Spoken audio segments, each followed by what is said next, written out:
یہ جو چار تھے ان کے اندر اور کسی کو شامل نہیں کیا. تو فرماتے ہیں کہ ازواج مطہرات تو اہل بیت ہیں، یہ تو ہو ہی نہیں سکتا کہ حضور کی ازواج ہوں اور وہ حضور کے گھر سے باہر ہوں. ہر بندے کی زوجہ اس کے گھر والی ہوتی ہے، اور رسول اللہ کے ازواج اس کے گھر والی کیوں نہیں ہو سکتی؟ وہ گھر کے اندر شامل ہے، وہ حضور کی اہلیہ ہیں، اہل بیت ہیں. لیکن اس اہل بیت میں سے یہ 5 کا اختصاص ہے. یہ ان کی خاص فضیلت ہے. مثال کے طور پر حضور کی ساری امت ہے، اور ساری امت میں سے پھر آگے درجے اعلیٰ حضرت نے فرمایا ہے خلق سے اولیاء، اولیاء سے رسول، اے رسولوں سے اعلیٰ ہمارا نبی. دلی نہیں زور سے کہیں سبحان اللہ. بھائی اللہ کی ساری مخلوق ہے، ساری مخلوق اللہ کی ہے جو اس نے پیدا کی ہے. ان میں سے صاحب ایمان کی عظمت ہے، صاحب ایمان میں سے اولیاء اللہ کی شان ہے. اولیاء اللہ میں پھر صحابہ اکرام کا اعلیٰ مقام ہے، صحابہ میں پھر اہل بیت کی شان ہے، اہل بیت سے اوپر پھر نبیوں کا مقام ہے، نبیوں سے اوپر پھر رسولوں کا مقام ہے، رسولوں پہ اوپر پھر اولو العزم رسول ہے، اولو العزم رسولوں سے بلندتر مقام میرے اور آپ کے آقا محمد رسول اللہ کا. یہ درجہ تو درجہ اختصاص ہے.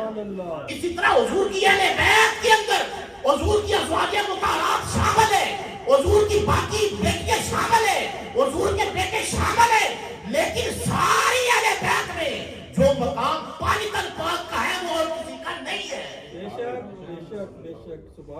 اور ان کے بارے میں پھر آیت آ گئی انما یرید اللہ لیذھب عنکم الرجس اہل البیت ویطہرکم تطہیرا.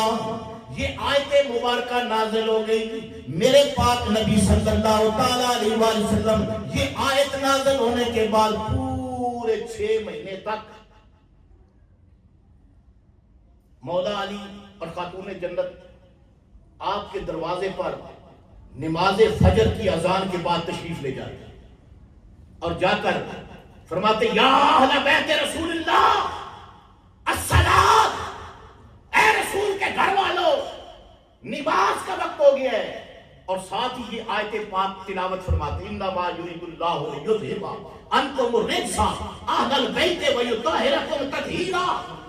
6 مہینے تک، 1 دن نہیں، 2 دن نہیں، 3 دن نہیں، حضور 6 مہینے تک نماز اذان فجر کے بعد علی اور زہرا کے دروازے پر تشریف لے جاتے اور یہ آیت کریمہ تلاوت فرماتے. اب 6 مہینے جن کے دروازے پر حضور جا کر آیت پڑھ رہے ہیں، اس کا مطلب ہے کہ آیت کے اندر یہ شامل ہیں، ان کا خاصہ ہے، ان کی خصوصیت ہے. تو حضور بار بار ان کے دروازے پر جاتے ہیں، جا کر یہ آیت مبارکہ پڑھتے ہیں. ماشاءاللہ جی تشریف جاؤ نا جناب، تسی پیچھے کیوں بیٹھے؟ محترم المقام علامہ معظم جاوید صاحب آپ تشریف لائے ہیں. حضرات توجہ فرمائیں. تو میں عرض یہ کر رہا ہوں کہ اس آیت مبارکہ کے اندر جو خاص جن ہستیوں کو مقام حاصل ہے، جو خاص طور پر شامل ہے، وہ کون ہے؟ پائنتل پاک.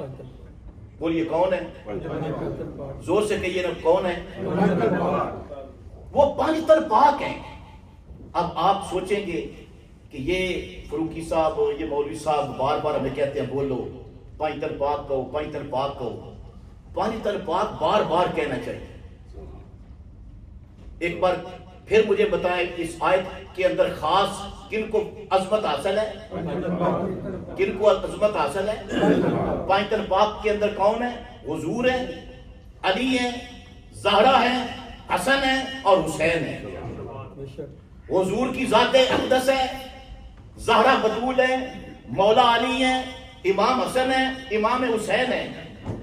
میں بار بار ریپیٹ اس لیے کر رہا ہوں، بتا اس لیے رہا ہوں، آپ کو اندازہ نہیں ہے یہ پائنتل پاک کی جو معرفت ہے نا، معرفت پائنتل پاک کی، یہ جہنم سے آزادی ہے. اور خود نہیں کہہ رہا، حضور کی حدیث ہے. حضور نے فرمایا لوگوں، فرمایا معرفت آل محمد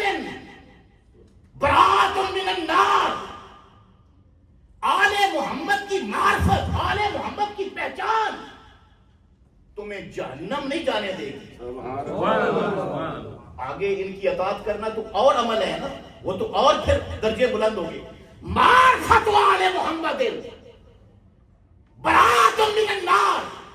فرمایا آل محمد کی معرفت. معرفت کیا ہوتی ہے؟ پہچان. میں یہاں پر آیا ہوں, پہلی مرتبہ آیا, حضرت صاحب نے تعارف کرایا کہ یہ جی مولانا فروقی صاحب ہیں, یہ پاکستان سے آئے ہیں. آپ کو پتہ چل گیا. کسی اور نے مجھ سے پوچھا پاکستان میں کس جگہ ہوتے ہیں؟ میں نے کہا منڈی بہودین میں ہوتا ہوں, پنجاب میں ہوتا ہوں, منڈی بہودین میں ہوتا ہوں. اچھا یہ معرفت ہے. اچھا آپ پڑھے کہاں ہیں؟ میں فلاں جگہ سے پڑھا ہوں. آپ کا استاد کون ہے؟ فلاں استاد ہے. یہ ساری معلومات جو ہیں یہ معرفت کہلاتی ہے. آل محمد کی معرفت, ان کا درجہ کیا ہے؟ صرف معرفت. یہی تو وجہ ہے. ابھی میرے بھائی بیان کر رہے تھے نا انگلش کے اندر, انہوں نے بتایا کہ رسول اللہ نے ممبر چھوڑ دیا, خطبہ توڑ دیا, حضور نیچے اتر آئے, امام حسن حسین کو اٹھا لیا, لوگوں کو بتایا لوگوں یہ حسن ہے یہ حسین ہے. اب میں آپ سے پوچھتا ہوں, جس مسجد نبوی کے اندر امام حسن حسین گئے تھے وہ بھری ہوئی تھی, مدینے کے لوگ وہاں پر موجود تھے, مدینے والے نہیں جانتے تھے کہ جو گود میں بیٹھے ہیں یہ کون ہے؟ دلی میں دو کہنے سبحان اللہ. بھائی حضور نے وہ نہیں جانتے تھے کہ یہ حسن کون ہے, حسین کون ہے. حسن علی کا بیٹا ہے, حسین علی کا بیٹا ہے, زہرا بطول کا شہزادہ ہے, رسول اللہ کا یہ نواسہ ہے, یہ مدینے رہتے ہیں, ان کا یہ مدینے ان کا مسکن ہے, ان کا آستانہ ہے, ان کے دروازے پر جبریل آتا ہے. پتا تھا, لیکن حضور اس کے باوجود ان کو گود کے اندر بٹھا کر صحابہ کے اندر فرماتے لوگوں یہ حسن ہے, یہ حسین ہے, اور آزان سیدہ شباب اہل الجنہ, یہ دونوں جنت کے جوانوں کے سردار ہیں. یہ حسن علی کا بیٹا ہے, یہ حسین علی کا بیٹا ہے, یہ دونوں میری زہرا بطول کے بیٹے ہیں, یہ میں محمد کے نواسے ہیں, یہ سلطن من الاسباط ہیں. بات ہو گئی. میں اگر یہاں پر ایک مرتبہ دو مرتبہ تعارف کراؤں کہ یہ علامہ لقمان چشتی صاحب ہیں, یہ علامہ لقمان چشتی صاحب ہیں, یہ بیرا شریف کے فاضل ہیں, یہ پاکستان سے تشریف لائے ہیں.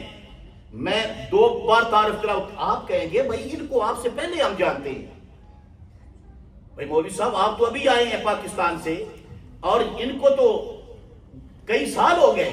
جی ہم میں رہتے ہم ان کو جانتے ہیں. اب کسی صحابی نے یہ نہیں کہا یا رسول اللہ ہم تو جانتے ہیں, ممبر پہ جو مسئلہ ہو رہا ہے, جو قرآن حدیث جو آپ ارشاد فرما رہے ہیں, اسلام کو جا رہے ہیں, تو یا رسول اللہ اس کا تسلسل ہے, ان کو تو ہم جانتے ہیں. کون نہیں جانتا حسن کو, کون نہیں جانتا حسین کو. لیکن صحابہ اس بات کو بھی جانتے تھے کہ حضور یہ بار بار ان کی پہچان کرا کیوں رہے ہیں. حضور فرماتے تھے لوگوں پہچان لو, یہ کوئی مضمون عام سا مضمون نہیں ہے. معرفت آل محمد برات من النار.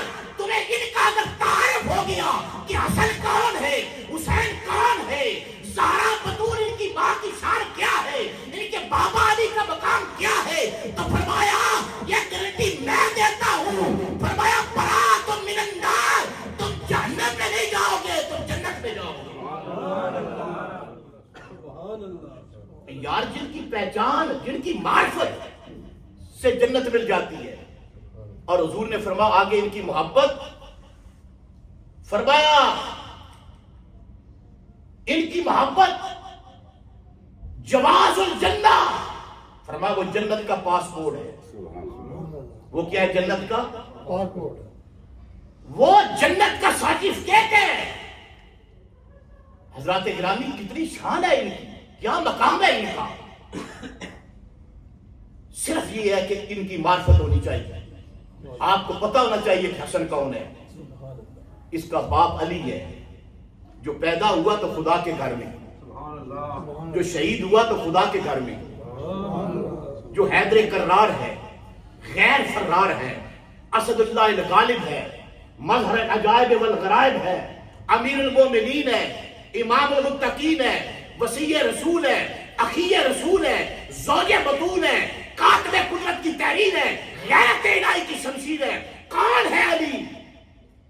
اللہ کی قسم حضور نے فرمایا ذکر علی عبادت، فرمایا حسن کا بابا وہ ہے جس کا نام لینا عبادت ہے، ذکر علی عبادت، علی علی کرنا عبادت ہے، علی علی کرنا۔ بعض لوگ تو آج اس بات سے ڈرتے ہیں کہ ممبر پہ ہم امام حسین کا ذکر کریں، ممبر پہ ہم اہل بیت کا ذکر کہیں اور بیٹھ کر ذکر کریں۔ بھائی یہ ممبر کن کا ہے؟ یہ بنا کس کے لیے ہے؟ اس ممبر کے اندر آپ کی کیا حیثیت ہے کہ آپ اس ممبر پر بیٹھ کر یہ کہہ کے بھائی اس ممبر پہ امام حسین کا ذکر کریں؟ نبیوں کا سردار اس ممبر پر بیٹھ کر انتشار بیان کرتا ہے۔ حضرات گرامی، باپ کون ہے امام حسین کا؟ تو جو کرنا، باپ کون ہے؟ باپ علی ہے، اور علی کون ہے؟ اسد اللہ ہے، وجہ اللہ ہے، صبغت اللہ ہے، اخی رسول ہے۔ حضور نے جس کو اپنا بھائی کہا، حضور نے فرمایا علی انت اخی فی الدنیا والآخرہ، تو دنیا کے اندر بھی میرا بھائی ہے، تو آخرت کے اندر بھی میرا بھائی ہے۔